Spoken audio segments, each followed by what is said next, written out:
The rise and fall of the Qing Dynasty, China's last imperial era.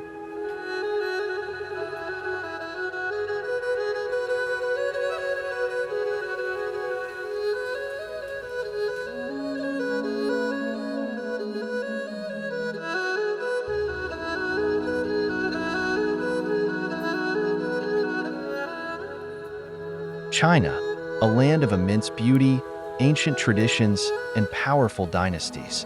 Among these, the Qing Dynasty stands tall, an era marked by extraordinary success and devastating downfall. But how did this last imperial dynasty rise to power and then crumble after 268 years?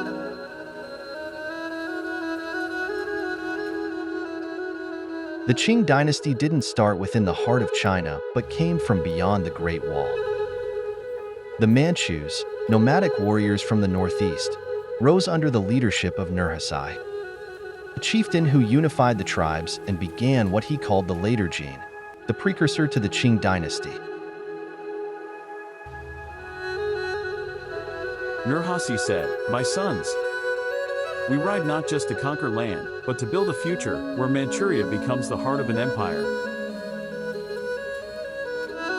After his death, his son Hong Taiji continued the vision, officially declaring the founding of the Qing Dynasty in 1636.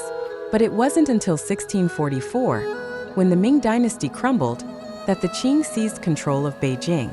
The mandate of heaven had shifted.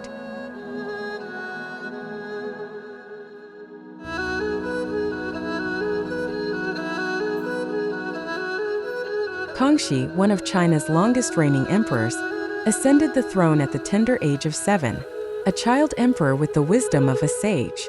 His reign marked the beginning of the Qing's golden age. A ruler must always place the welfare of his people first. If the people prosper, the empire will thrive. Kangxi was a patron of the arts, a scholar, and a brilliant military leader. He expanded China's borders, secured the frontiers, and encouraged cultural blending between the Han Chinese and Manchus. It was under Kangxi that China became one of the most powerful and wealthy empires in the world.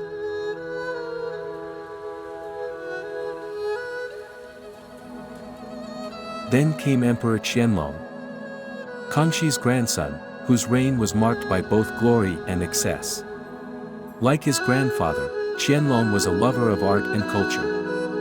He commissioned vast palaces and gardens and ruled over a territory larger than any Chinese empire before.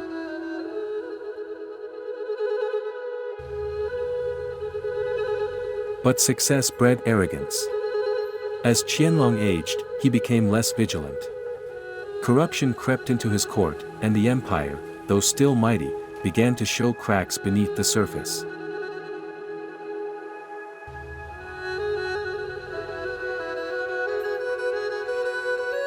By the 19th century, the Qing dynasty had ruled for over 150 years. But in 1839, their authority faced a new challenge: foreign powers, and the drug that would bring China to its knees, opium. By what right do the foreigners introduce this poison, which has destroyed countless Chinese lives? I will not allow it. Lin Zhechu, a principled official, tried to ban the opium trade, leading to the Opium Wars. Britain, seeking profits, retaliated with force. China's defeat was swift and humiliating. In 1842, the Treaty of Nanjing ceded Hong Kong to Britain, opening China to foreign exploitation.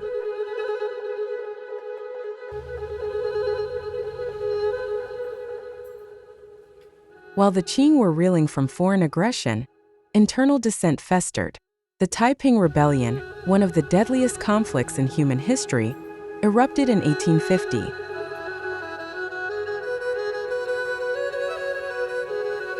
Hong Xiuquan, a failed scholar who believed himself to be the younger brother of Jesus Christ, gathered millions of peasants in a revolt against the Qing, calling for a radical new vision of China. His movement nearly toppled the dynasty.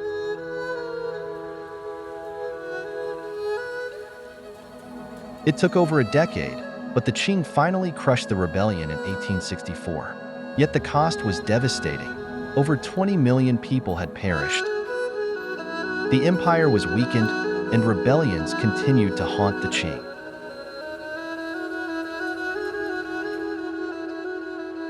Enter the Empress Dowager Cixi, the formidable woman who ruled from behind the scenes for nearly 50 years. A symbol of both power and controversy, she held the reins of the empire through puppet emperors, manipulating the court to maintain control.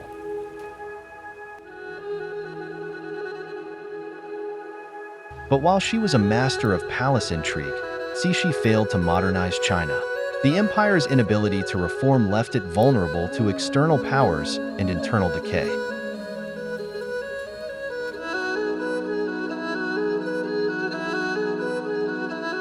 By the early 20th century, China was a shadow of its former self. The empire had suffered defeat after defeat, lost territory, and was increasingly controlled by foreign powers. Calls for reform and revolution echoed across the land. Sun Yat-sen said, "The time has come for a new China, a republic that belongs to the people, not emperors and corrupt officials." In 1911, the Xinhai Revolution erupted, and by 1912, the last emperor of China, the 6-year-old Puyi, was forced to abdicate. The Qing Dynasty, China's last imperial dynasty, had fallen.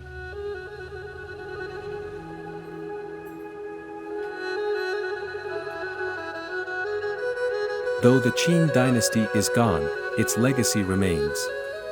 From the vast borders it defended to the cultural and artistic achievements that continue to inspire. The Qing was an empire of both triumph and tragedy.